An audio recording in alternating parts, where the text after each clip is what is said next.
Hello everyone, मैं हूं दर्शन और आप लोग का स्वागत करता हूं आपके अपने यूट्यूब चैनल नॉलेज विथ दर्शन में।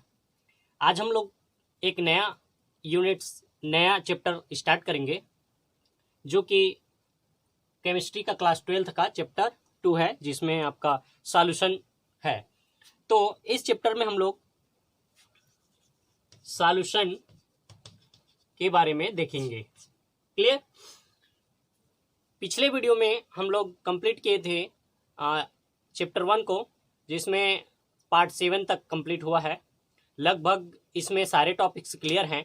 फिर भी अगर लगता है कि कुछ टॉपिक्स छूट गए हैं तो आप मुझे कमेंट बॉक्स में लिख सकते हैं, और हो सके तो मैं उन टॉपिक्स पे आगे वीडियो प्रोवाइड करूँगा। क्लियर? तो चलिए आज हम लोग देखते हैं, स्टार्ट करते हैं केमिस्ट्री का चैप्टर 2 सॉल्यूशन। सॉल्यूशन देखो, सॉल्यूशन यानी हिंदी में इसको कहते हैं विलयन, और यह एग्जाम ऑफ व्यू की दृष्टि से सबको परेशान करता है, क्योंकि यहाँ से न्यूमेरिकल्स क्वेश्चन आते हैं जो कि जनरली सभी को प्रॉब्लम क्रिएट करता है। पर आप बने रहिए हमारे चैनल के साथ, और हम सारे न्यूमेरिकल्स पर अलग से और चर्चा करेंगे। फिलहाल हम लोग थ्योरी और दोनों को मिक्स करके चलेंगे, और आगे जितने भी वीडियो आएंगे आप कंटिन्यू बने रहिएगा। सॉल्यूशन विलियन में हम लोग चलिए शुरुआत करते हैं। हम लोग जनरली विलियन आज तक सुने हैं, तो जनरली हम लोग क्या सोचते हैं कि विलियन का मतलब ये है कि किसी प्रकार का घोल या फिर लिक्विड फॉर्म में।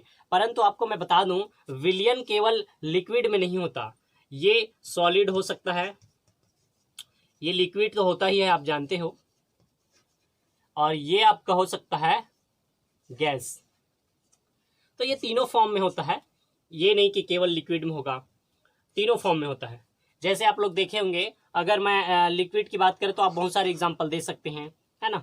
लेकिन सॉलिड में मैं आपको छोटा सा एग्जांपल दे दूं। आप जानते हैं पीतल में दो अलग अलग पीतल में 3 चीज़ें का मिश्रण होता है। इसका कोड होता है, आप लोग याद रखना। पीतल यानी पीतल को आप कैसे याद रखोगे? पिताजी से। कैसे याद रखोगे? पिताजी। यानी पीतल तांबा और जिंक से बनता है, तो तांबा का हो गया कॉपर और जिंक हो गया जेड। तो इस तरह से ये जो पीतल है, ये एक प्रकार का क्या है? विलियन या सॉल्यूशन है। ऐसे लिक्विड में आप लिख सकते हो, सिंपल सा शरबत की बात करें, आपने शुगर लिया और वाटर लिया और क्या बना दिया? आपने शरबत बना दिया। इस तरह से गैस में अगर लें तो आप जानते हो, गैस आपका जो होता है, जो CO2 आपका घुला हुआ है, या फिर हम लोग सीधा सीधा बात करें तो जो एयर होता है, एयर में बहुत सारे गैस आपस में मिलकर एक एयर वायु बोलते हैं। इसमें गैसों का मिश्रण है, इसको गैसों का सॉल्यूशन बोलते हैं। तो सॉल्यूशन का मतलब है कि ये अलग अलग स्टेज में हो सकता है, केवल लिक्विड वाला ही सॉल्यूशन हो ऐसा नहीं है। चलिए तो आगे हम लोग इस पर देखते हैं।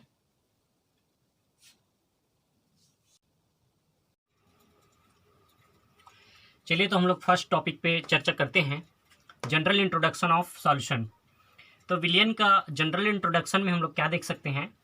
विलियन हम लोग जितने भी यूज़ करते हैं वो बहुत ही कम शुद्ध होता है, यानी हम लोग ज़्यादा मैक्सिमम रूप में जो विलियन यूज़ करते हैं वो हम अशुद्ध फॉर्म में बोल सकते हैं, क्योंकि जो शुद्ध होता है उसका मिक्स होकर ही बनना हुआ चीज़ को हम लोग क्या कहते हैं? विलियन कहते हैं। तो अब हम लोग बात करें इसका जो उपयोग, इसका जो महत्व है विलियन का, वो उसके संगठन पर निर्भर करता है। संगठन क्या होता है ये हम लोग आगे चर्चा करेंगे। तो आप देख सकते हैं, ठोस में आपका हो गया पीतल, आपका हो गया कांसा और आपका हो गया टीन। ये तीनों एक ठोस विलियन है। इसी तरह से अगर हम लोग लिक्विड पे बात करें तो हमारे बॉडी में पाए जाने वाले ब्लड और दूध, और स्तनधारियों में दूध और आपका यूरिन, इन सभी का परीक्षण करके स्वास्थ्य विभाग में इसका उपयोग किया जाता है। तो ये हो गया विलियन की बात, विलियन में लिक्विड की बात। तीसरा हम लोग बात करें गैस में, तो गैसों का बारे में आप जानते हैं कि गैस जो होती है वो शुद्ध होती है कहीं पे और कहीं पे अशुद्ध होती है। यानी कहने का मतलब हम लोग जो सांस लेते हैं तो कहीं पर पॉल्यूशन ज़्यादा होता है, कहीं पे कम होता है। तो इस तरह से विलियन का दैनिक जीवन में बहुत ही उपयोग है। उसके संगठन के आधार पर उसका उपयोग, उसका महत्व को अलग अलग रूप से, अलग अलग नज़रों से देखा जा सकता है और इसका डेली लाइफ में उपयोग भी है और इससे हमें फ़ायदा भी होता है। चलिए, तो हम लोग, ये हो गया जनरल इंट्रोडक्शन। दूसरा हम लोग देखते हैं डेफिनेशन ऑफ सॉल्यूशन, यानी विलियन की परिभाषा क्या दें हम। तो विलियन की परिभाषा जो होगा वो क्या हो सकता है। विलियन का जो परिभाषा होगा, दो या दो से अधिक शुद्ध पदार्थों का मिश्रण जिनका संघटन कुछ सीमाओं तक परिवर्तित किया जा सकता है। यहाँ पे क्या लिखना है आपको, ध्यान से सुनिएगा कि दो या दो से अधिक शुद्ध पदार्थों का समांगी मिश्रण अथवा न मिलने वाले पदार्थों का मिश्रण जिनका संगठन कुछ सीमाओं तक परिवर्तित किया जा सकता है, उसे हम लोग क्या कहते हैं, विलियन। अब विलियन में अगर हम लोग देखें तो ये हो गया आपका विलियन की डेफिनेशन। अगर आप कहें तो मैं लिख देता हूं,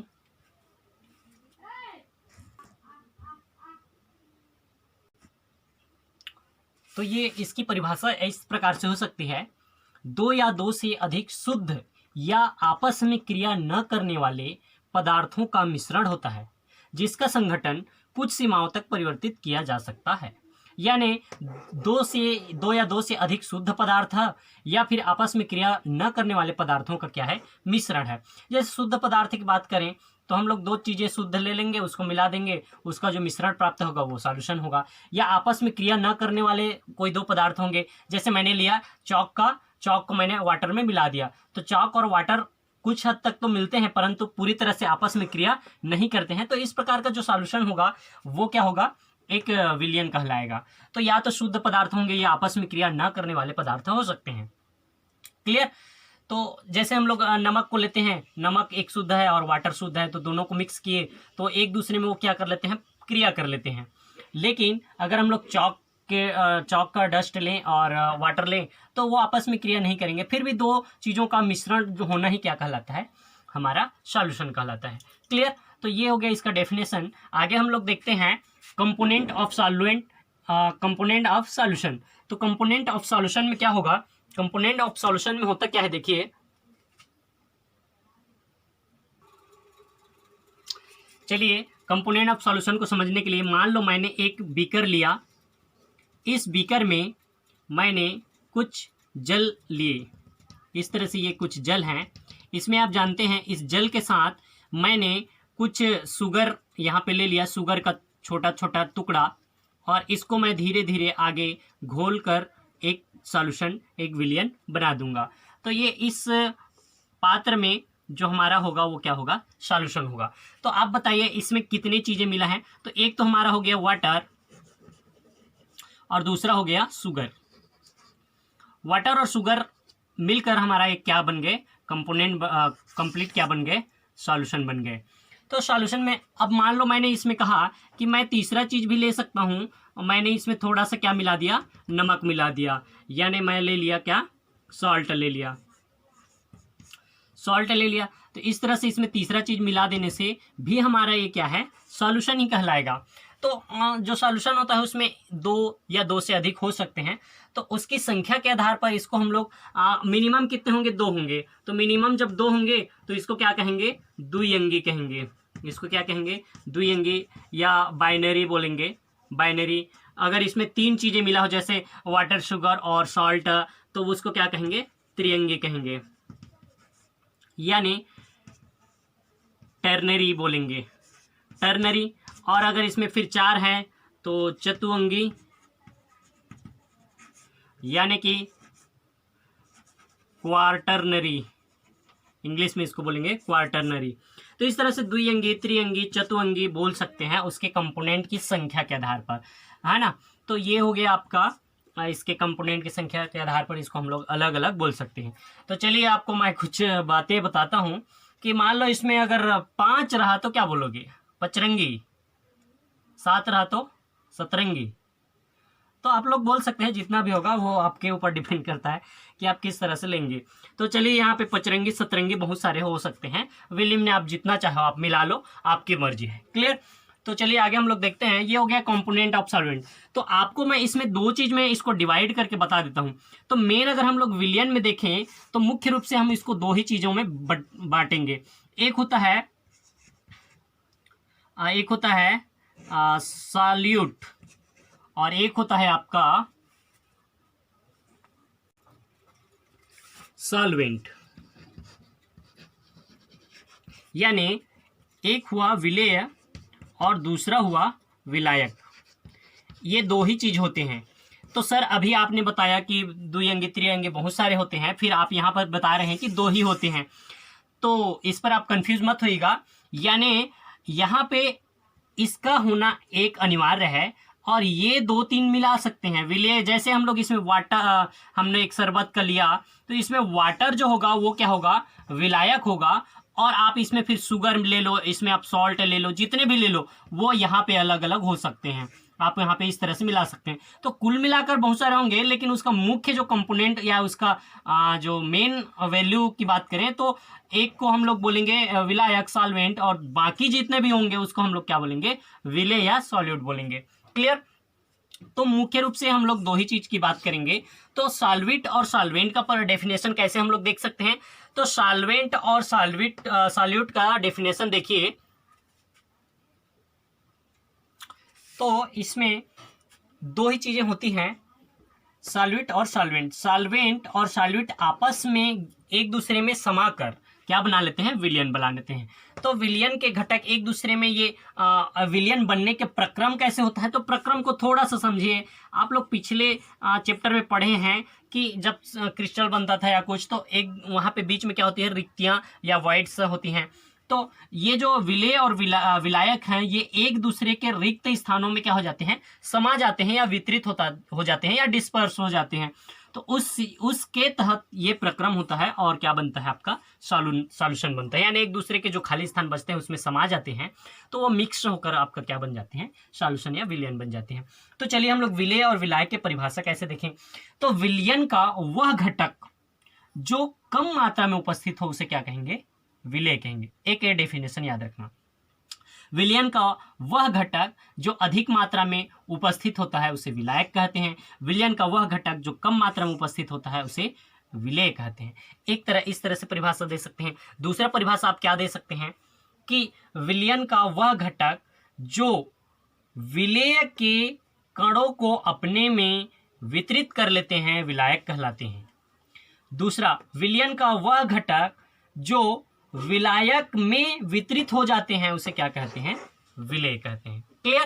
तो इस तरह से डेफिनेशन आप लिख सकते हैं, अलग अलग तरीके से बहुत सारा होता है। इसके एग्जांपल आप लोग देख ही चुके हैं, है ना, कि शुगर का वाटर में विलयन। तो ये हो गया शक्कर का जल में विलयन। आप हिंदी में अगर बात करें तो शक्कर का जल में विलयन। ये चीज आप यहां से ध्यान देना, हमेशा जो का होगा वो कम मात्रा में होता है और जो में होगा वो ज्यादा मात्रा में। यानी शक्कर का, तो शक्कर इसमें शुगर क्या रहेगा, कम रहेगा, और जल में लिखा है तो जो में लिखा रहेगा वो क्या होगा, अधिक मात्रा में होगा, वो विलायक कहलाएगा, और जो कम मात्रा में है वो विलेय कहलाएगा। क्लियर? तो ये इस तरह से एग्जाम्पल में आप क्या याद रखेंगे, शरबत, या फिर इसी को आप बोल सकते हो शक्कर का जल में विलयन। क्लियर? तो ये हो गया इसका एग्जाम्पल। नेक्स्ट हम लोग चलो देखते हैं इसका solution of type of solution. तो टाइप ऑफ सॉल्यूशन को हम लोग दो तरह से देखेंगे, बाय द फिजिकल स्टेट और बाय द कॉन्सेंट्रेशन। तो इसका फिजिकल स्टेट के आधार पे हम लोग, जैसे हम लोग बात किए थे ठोस द्रव गैस, उसके आधार पे देखेंगे, और कॉन्सेंट्रेशन यानी उसकी सांद्रता के आधार पर विलयन किस प्रकार का। तो दो बेस पे हम लोग यहाँ पे सॉल्यूशन के टाइप्स को चर्चा करेंगे। तो चलिए हम लोग चर्चा करते हैं। तो मैंने यहाँ पे लिख दिया है ताकि वीडियो लंबा ना हो। तो चलिए देखते हैं ये टाइप ऑफ सॉल्यूशन यानी विलयन के प्रकार बाय फिजिकल स्टेट, यानी फिजिकल स्टेट के बेस पर हम लोग देखते हैं पहले। तो विलयन के प्रकार जो होते हैं फिजिकल स्टेट यानी कि वो कौन सी अवस्था में है। तो विलयन या तो गैसीय अवस्था का विलयन होगा, या द्रव अवस्था का विलयन होगा, या ठोस अवस्था का। तो मेनली वो तीन फॉर्म में हो सकते हैं, ठोस द्रव गैस। लेकिन इसके क्रॉस कनेक्शन करके देखें, क्रॉस रिएक्शन करके, तो ये जो 3 प्रकार के होते हैं उनका 3-3 क्रॉस रिएक्शन होता है, जिसके आधार पे वो 9 प्रकार या 9 टाइप से हो सकते हैं। तो चलिए देखते हैं गैसीय विलयन। तो यहाँ पे ध्यान दीजिए, अगर वो गैसीय विलयन है तो उसमें मैक्सिमम जो ज़्यादा मात्रा में होगा वो क्या होगा, विलायक होगा, और वो विलायक गैसीय होगा तभी वो विलयन होता है। यानी जो विलायक होता है उसी के फॉर्म में विलयन होता है, या फिर विलयन जिस फॉर्म में होता है उस फॉर्म में विलायक होता है। ये याद रखना आप लोग, ये इसका मेन कॉन्सेप्ट है। तो विलायक ज्यादा मात्रा में होता है इसलिए विलयन, विलयन जिस फॉर्म में होगा उस फॉर्म में विलायक होगा, या विलायक जिस फॉर्म में होगा उस फॉर्म में विलयन होगा। तो चलिए देखते हैं, विलायक यहाँ पे गैस है, तो गैस का क्रॉस रिएक्शन एक बार गैस के साथ होगा, गैस का एक बार द्रव के साथ होगा, और गैस का ही एक बार ठोस के साथ होगा। तो सबसे फर्स्ट देखते हैं गैस का गैस के साथ, तो ये कम मात्रा में मिलेगा। तो गैस का गैस के साथ विलयन जब बनता है तो उसका एग्जाम्पल क्या होगा, आप एग्जाम्पल से हमेशा याद रखिए, आपको कभी कंफ्यूजन नहीं होगा। तो गैस का गैस के साथ जब मिश्रण होता है तो गैस का ये विलयन जो बनता है इसका एग्जाम्पल होगा गैस का मिश्रण। यहाँ बहुत सारे आप गैसों को आपस में मिला दो तो वो मिश्रण क्या कहलाएगा, गैसीय विलयन के रूप में बन जाएगा। और ऐसे ही आप वायु को एग्जाम्पल में ले सकते हैं, इसमें O2 N2 मिले होते हैं। क्लियर। उसी तरह से गैस का जो विलायक है उसमें विलय के रूप में हम लोग द्रव को मिला देते हैं। तो आप देखिए, किसी भी गैस में आप द्रव को मिलाओगे तो याद रखिए कि वायु में जब जल वाष्प मिल जाता है तो वो एक प्रकार से भाप की तरह होता है, इस टाइप से आप मान सकते हैं, जैसे कोहरा या फिर ओले पड़ना उस तरह से होता है। तो वायु में जल वाष्प मिला होता है, वायु आपका गैस होगा जो ज्यादा मात्रा में होगा और जल जो होगा वो कम मात्रा में होगा। तो वायु का जल वाष्प मिश्रण क्या कहलाएगा, गैसीय विलयन कहलाएगा। ठीक है, गैस में द्रव का विलयन, जल वाष्प वायु में। ऐसे ही आप ले सकते हैं क्लोरोफॉर्म जो होता है लिक्विड रूप में होता है, उसको आप नाइट्रोजन गैस में मिला देते हो, या क्लोरोफॉर्म को आप ओपन करके खोल दो केवल उसके ढक्कन को, तो क्लोरोफॉर्म जो लिक्विड में होता है वो अपने आप उड़कर वायुमंडल में आता है और वो नाइट्रोजन के साथ वो मिक्स कर लेता है। तो ये हो गया गैस का गैस में द्रव का मिश्रण। क्लियर। गैस में ठोस का मिश्रण कैसे होगा, तो देखो हमको गैस में क्या मिलाना है, ठोस मिलाना है। गैस में बोल रहा हूं इसलिए गैस ज्यादा होगा ठोस कम। तो इसका एग्जांपल है कपूर, आयोडीन और धुआं। देखो कपूर जो होता है उसमें कम मात्रा में ठोस होता है, यानी गैस के रूप में वो ज्यादा है। तो गैस में ठोस का विलयन में जो एग्जांपल है वो कपूर है। कपूर को आप थोड़ा सा ही टेम्परेचर बढ़ा दीजिए, वो अपने आप क्या होने लगता है, उड़ जाता है, यानी वो उसका मेन क्या है, गैस फॉर्म है। तो ये गैस में ठोस का विलयन जो होगा कपूर होगा। ऐसे ही आयोडीन है। आप एक और ले सकते हैं नैप्थेलिन, जिसको हम लोग डामर गोली के नाम से जानते हैं। और इसको नेफ्थलीन जो होता है कपड़ों को सुरक्षित रखने के लिए ज़्यादा टाइम तक यूज़ किया जाता है, फिर वो अपने आप उड़ने लग जाता है। तो ये होता है ठोस रूप में पाया जाता है। लेकिन ये क्या है, गैस में ठोस का विलयन है। उसका मेन विलयन क्या है, कपूर को आप कभी ठोस विलयन नहीं बोल सकते, कपूर को आप क्या विलयन बोलोगे, गैसीय विलयन बोलेंगे। ऐसे धुआं होता है, धुआं में ठोस के कण होते हैं, आप जानते हो। इस तरह से नेक्स्ट में हम लोग देखें कि द्रव विलयन में, तो द्रव विलयन में विलायक के रूप में जो मैक्सिमम जो होगा वो क्या होगा, द्रव होगा। तो द्रव में यदि गैस मिला हो तो उसको हम लोग क्या कहेंगे, जलीय O2। यानी आप किसी भी जल में देखेंगे उसमें O2 घुला होता है, लेकिन जल की मात्रा ज़्यादा होती है, O2 की मात्रा कम होती है। इसी से जलीय जीव इसी O2 को, ऑक्सीजन को अपने सांस के रूप में लेते हैं। तो ये हो गया। सोडा वाटर की बात करो तो सोडा वाटर, या आप कोल्ड ड्रिंक्स की बात करो तो ये जो होते हैं द्रव में क्या मिला होता है, गैस। आप देखिए कोल्ड ड्रिंक या सोडा वाटर को जैसे ही ढक्कन ओपन करते हैं तो वहां से बहुत सारे गैस निकलने लग जाते हैं। तो इस पर हम लोग और आगे एक इसका टॉपिक बनता है जो कि इम्पोर्टेंट है, हेनरी के नियम पे पढ़ते हैं। यानी कि द्रव में गैस का विलयन, यानी सोडा वाटर या जैसे ढक्कन खोलोगे तो उसमें गैस आपका बाहर निकलने लगता है। तो गैस उसमें क्या है, द्रव में घुला रहता है। तो द्रव में गैस घुला रहता है, इसलिए द्रव में गैस का विलयन कहलाता है। तो उसके बाद नेक्स्ट देखते हैं द्रव में द्रव का विलयन। तो ये सबसे सिंपल है। द्रव में आपको द्रव ही मिलाना है, तो द्रव में द्रव मिलाना है तो आप वाटर ले लीजिए जल में और उसमें क्या मिला दीजिए, अल्कोहल मिला दीजिए। आप देखते हैं कई लोग पेक बनाते हैं, तो आप पेक में क्या करते हैं, वाटर ज़्यादा मात्रा में होता है, उसमें फिर अल्कोहल मिला दिया जाता है। तो ये इसका एग्जाम्पल है। और उसके बाद द्रव में ठोस मिलाना है, तो ये तो आप जानते हो, शरबत बनाकर पीते हो। आप जल ले लीजिए, है ना, शर्करा का जल में विलयन बना दीजिए। यानी जल में, जिसमें में शब्द आएगा वो ज़्यादा मात्रा में होता है और का शब्द आएगा वो कम मात्रा में होता है। तो जल में शर्करा का विलयन द्रव ठोस यानी द्रव विलयन कहलाएगा, द्रव में ठोस का विलयन। क्लियर। तो ये हो गया। उसके बाद नेक्स्ट देखते हैं ठोस विलयन। तो आपको मैं बताया हूँ, इसको हम लोग विश्वास नहीं करते हैं। ठोस में अगर हम लोग गैस मिलाते हैं तो कैसे, तो इसका मिलाना या फिर क्रिया करना एक ही बात होता है। आप ले लीजिए पैलेडियम। पैलेडियम एक धातु है, आप जानते हैं। पैलेडियम में हाइड्रोजन गैस को क्या करते हैं, अवशोषित कराते हैं, अवशोषित या फिर अधिशोषित कराते हैं। इसको हम लोग जब हाइड्रोजन वाले 11th में पढ़ेंगे या फिर इसी चैप्टर में हाइड्रोजन का जो चैप्टर होगा एक, वहाँ पे पढ़ेंगे अधिशोषण। इसमें क्या होता है, अधिशोषण होता है। यानी पैलेडियम में हम लोग हाइड्रोजन गैस का अधिशोषण कराते हैं, जिससे हाइड्रोजन गैस उस पैलेडियम धातु में आकर क्या हो जाता है, अधिशोषित हो जाता है, और इस तरह से ठोस में गैस का एक विलयन बन जाता है। इस हाइड्रोजन का उपयोग बहुत सारे उपयोग होता है। इसका आर्थिक रूप से उपयोग होता है। हाइड्रोजन का बहुत ही अच्छा उपयोग है। हाइड्रोजन को भविष्य का ईंधन बोला गया है। तो ये एक प्रकार का उपयोगी है जो पैलेडियम में हाइड्रोजन का अधिशोषण कराकर किया जाता है। फिर ठोस में अगर हम लोग द्रव मिलाएं तो मान लो मरकरी जो होता है, मरकरी का लिखा हूँ तो ये कम मात्रा में रहेगा। अमलगम, सोडियम अमलगम में हम लोग क्या करते हैं, सोडियम में जो मरकरी द्रव के रूप में होता है, आपको पता ही होगा कि जो मरकरी होता है ये सोडियम में मिलाते हैं। यानी कि सोडियम जो ठोस होता है उसमें हम लोग लिक्विड के फॉर्म में मरकरी को डाल देते हैं, तो उसका जो बनेगा वो विलयन क्या कहलाएगा, ठोस विलयन।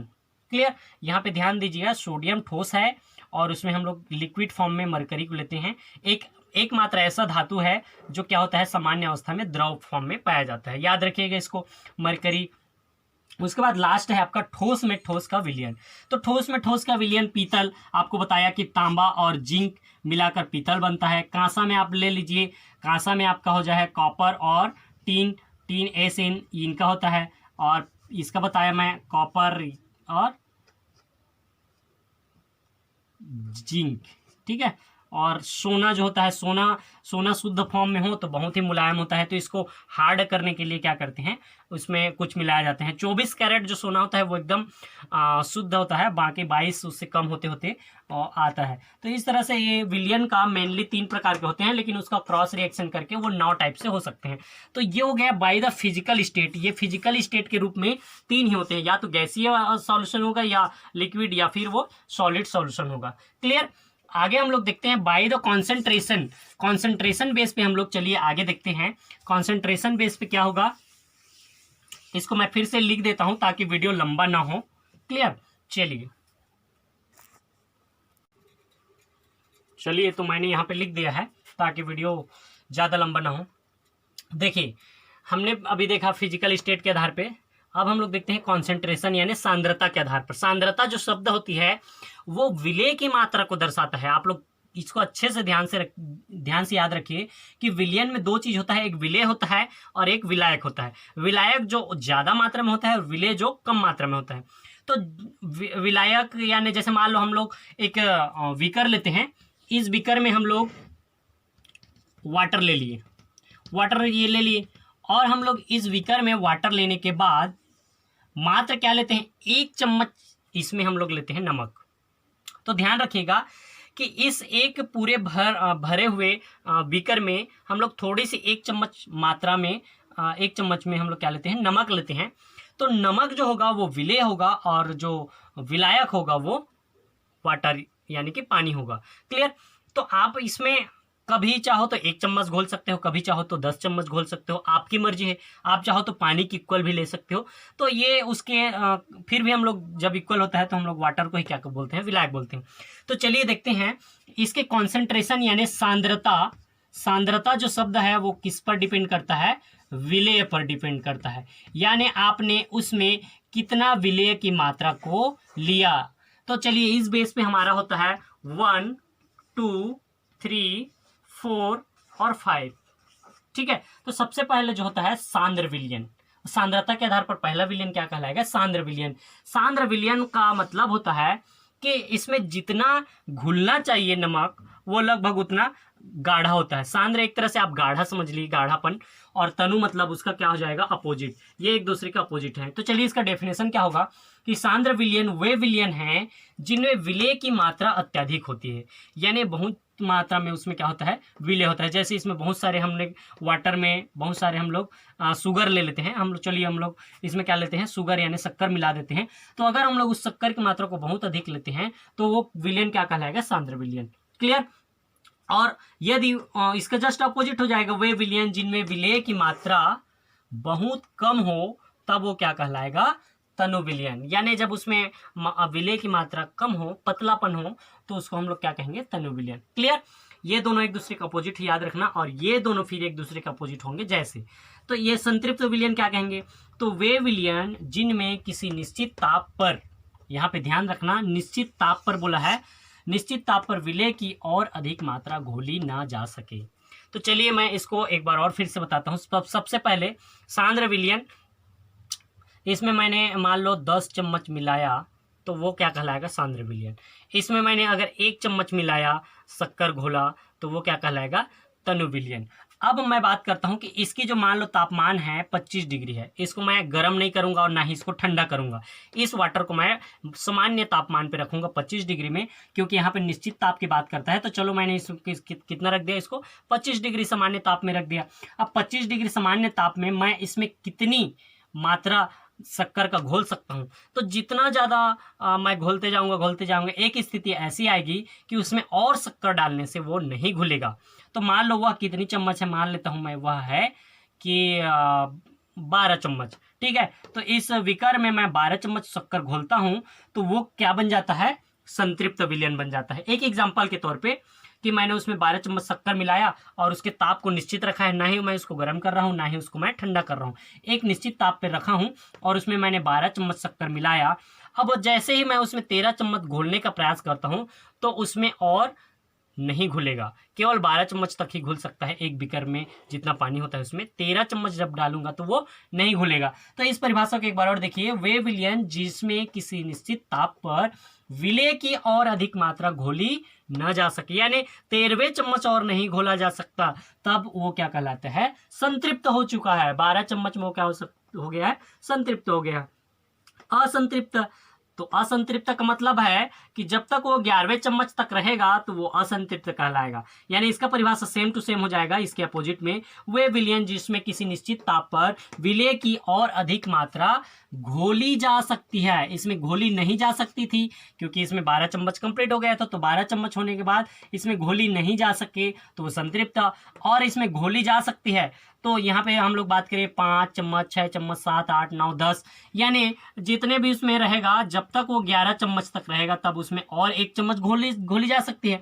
तो वे विलयन जिसमें किसी निश्चित ताप पर विलय की और अधिक मात्रा घोली जा सकती है, तब उसको हम लोग क्या कहेंगे, असंतृप्त। अभी वो संतृप्त नहीं हुआ है, उसमें अभी और शुगर या शक्कर की मात्रा घोली जा सकती है। क्लियर।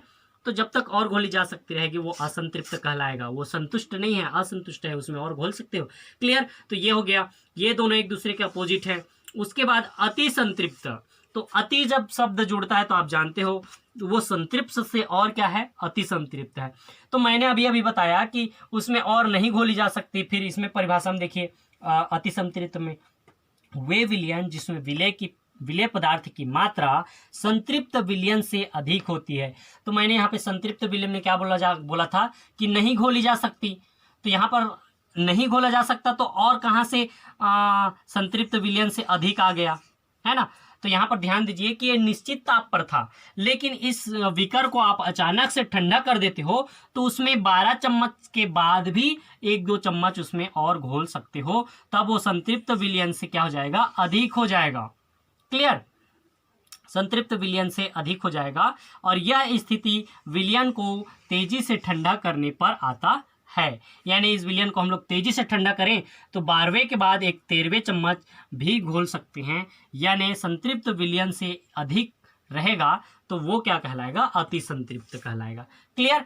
तो इस तरह से ये आपका चैप्टर का जो कुछ टॉपिक्स है वो क्लियर है, और हम लोग आगे नेक्स्ट वीडियो में देखेंगे नार्मलता, मोलरता, मोल प्रभाज और इनसे रिलेटेड कुछ न्यूमेरिकल्स क्वेश्चन जो कि इम्पॉर्टेंट होता है आपके एग्जाम में। इस चैप्टर का जो न्यूमेरिकल होता है वो ज़्यादातर पूछा जाता है। क्लियर। तो चलिए हम लोग नेक्स्ट वीडियो में फिर से मिलते हैं। चलिए, ओके।